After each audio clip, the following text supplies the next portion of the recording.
जय गुरुदेव। सच्चे साधक के लिए एक अंतरंग वार्ता के अगले सत्र में मैं Swami Vaishampayan art of living foundation से आप सबका बहुत बहुत स्वागत करता हूँ। आज का ज्ञान पत्र पढ़ लेंगे, फिर उस पर चर्चा भी होगी। यह ज्ञान पत्र 11 अक्टूबर 2001 बेंगलोर आश्रम भारत में दिया गया।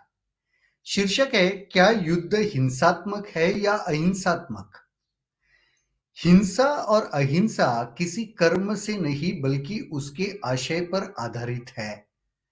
हिंसा का आधार क्रोध, वासना, द्वेष, घृणा, ईर्ष्या, लोभ, कुंठा और आक्रामक प्रवृत्ति है।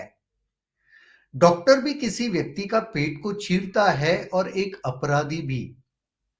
कृत्य समान है, पर डॉक्टर का आशय उसको बचाना है, जबकि अपराधी का मारना है। हिंसात्मक और अहिंसात्मक मंशा से निर्धारित होती है, न कि कृत्य से। युद्ध भी अहिंसात्मक हो सकता है यदि वह लोभ, घृणा, द्वेष और क्रोध से रहित हो और वह किसी को कुछ सीख देने के लिए हो जो किसी दूसरे तरीके से नहीं सीख रहा हो। दूसरी ओर दान भी हिंसात्मक हो सकता है यदि उससे आत्मसम्मान छिन जाए और गुलामी उत्पन्न हो जाए। एक युद्ध भी करुणापूर्ण कृत्य हो सकता है यदि वह सही दृष्टिकोण स्थापित करने में सहायक हो। यह अचंभे की बात है, परंतु सत्य है।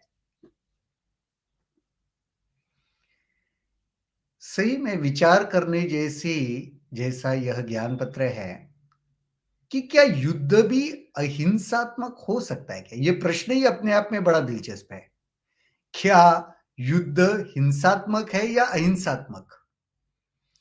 युद्ध भी अहिंसात्मक हो सकता है, क्योंकि गुरुदेव बहुत सुंदर यहां पे विश्लेषण करके बता रहे, कृति इंपॉर्टेंट नहीं है, उसके पीछे का इंटेंशन ज्यादा मैटर करता है। काफी बार कोई एक्शन को देखकर हम लेबल लगाते हैं, ये ठीक है या गलत है, ये सही है या गलत है, हिंसात्मक है या अहिंसात्मक है। पर वो एक्शन, वो सही में हमें वहां तक नहीं पहुंचा सकता। उसके पीछे का भाव क्या है, उसके पीछे का इंटेंशन क्या है, उस व्यक्ति की मंशा क्या है, वो निर्भर करता है। एक कितना सुंदर उदाहरण गुरुदेव ने यहाँ पे दिया है कि एक डॉक्टर भी किसी का पेट चीरता है और एक अपराधी भी चीरता है। अभी कृत्य देखने जाओ, एक्शन देखने जाओ तो पेट का चीरना, पेट का फटना यही है ना। पर क्या दोनों कृत्य सेम है क्या? सही में विचार करने जैसी बात है। अगर कृत्य को देख के ये डिसाइड करोगे तो फिर एक ही तराजू में तोलना पड़ेगा दोनों कृत्यों को, पर नहीं। डॉक्टर की मंशा क्या है, क्यों वो उसके पेट को चीर रहा है? उसको ठीक करने के लिए। अपराधी क्यों चीर रहा है? उसको मारने के लिए। कृत्य बिल्कुल सेम है, बिल्कुल एक जैसा है, लेकिन उसके पीछे का इंटेंशन, उसके पीछे का भाव कंप्लीट अलग है। तो कृत्य नहीं, गुरुदेव यहां पे यही हमको समझा रहे, कृत्य नहीं, उसके पीछे का इंटेंशन, उसके पीछे का भाव तय करता है वह कृत्य कैसा है इसे। तो गुरुदेव वही कह रहे, हिंसा और अहिंसा किसी कर्म नहीं बल्कि उसके आशय पर आधारित है।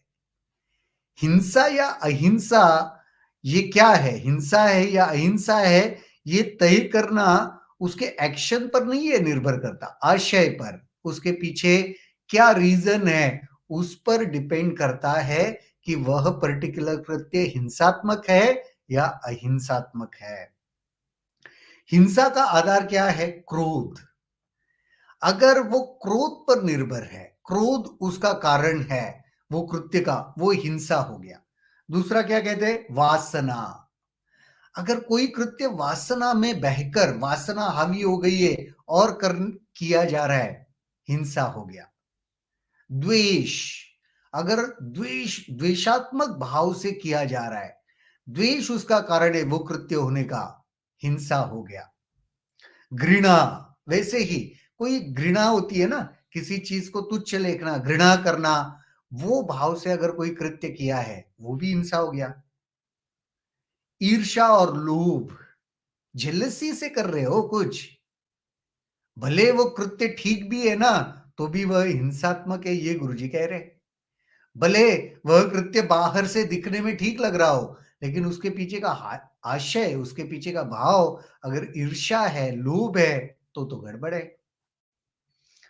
कुंठा और आक्रामक प्रवृत्ति, कुंठित होकर, सिकुड़ कर वो कुछ कर रहे हो या आक्रामक होके कुछ कर रहे हो, तो ये सारे आधार किसके हैं? हिंसा के। फिर यहां पे वो निर्भर नहीं करता कि वह कृत्य क्या है। अगर इस आधार पे वो कृत्य किया गया है, तो वो हिंसा है, ये गुरुदेव कह रहे हैं यहां पे। डॉक्टर भी किसी व्यक्ति के पेट को चीरता है और एक अपराधी भी, कृत्य समान है, पर डॉक्टर का आशय उसको बचाना है, जबकि अपराधी का मारना है। वही हम चर्चा कर रहे थे, डॉक्टर और अपराधी बिल्कुल सेम एक्शन कर सकता है, कोई कृति सेम कर सकता है। पेट को चीरना, पेट को फाड़ना, दोनों कृति में तो पेट फटा ही है, पर आशय क्या है, रीजन क्या है, कारण क्या है, भाव क्या है उसके पीछे।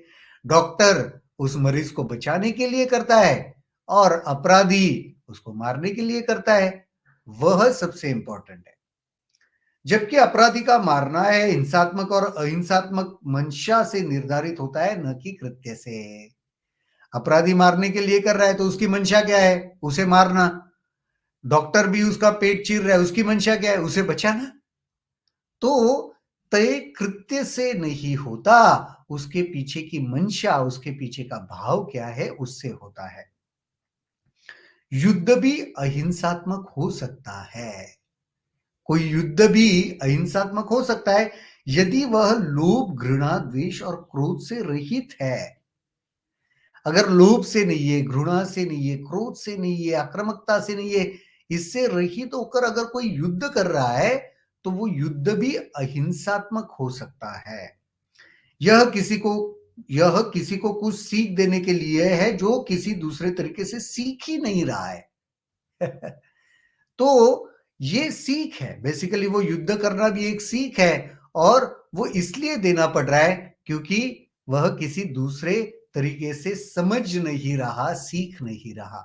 इसके ऊपर तो पूरा अगर आपको डिटेल में देखना है, सुनना है, तो गुरुदेव ने बहुत सुंदर भगवत गीता के ऊपर भी कमेंट्री दिया हुआ है। भगवत गीता में क्या है? यही है, अर्जुन को तो उद्युक्त किया गया और ये कहा गया कि तू ये कर्मयोग कर रहा है, युद्ध करना पड़ेगा तुझे, नहीं करेगा तो गड़बड़ हो जाएगा।